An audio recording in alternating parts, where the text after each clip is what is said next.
সরকারি কর্মকর্তা এবং কর্মচারীদের জন্য যথাসময়ে জাতীয় পে স্কেল ঘোষণা এবং বাস্তবায়ন করা হবে।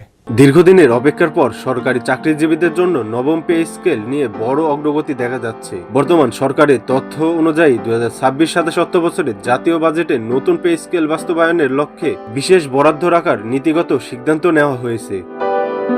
অর্থ মন্ত্রণালয় ও সংশ্লিষ্ট সূত্র বলছে, একেবারে পুরো বেতন কাঠামো কার্যকর না করে ধাপে ধাপে বাস্তবায়নের পরিকল্পনা নেওয়া হয়েছে। প্রথম ধাপে মূল বেতন বৃদ্ধির ওপর জোর দেওয়া হবে, পরে কার্যক্রম অন্যান্য ভাতা বাড়ানো হতে পারে। এছাড়া বাজেটের প্রয়োজনীয় অর্থ বরাদ্দ নিশ্চিত করা গেলে 2026 সালের 1 জুলাই থেকে আংশিক বা ধাপে ধাপে কার্যকর হওয়ার সম্ভাবনা রয়েছে।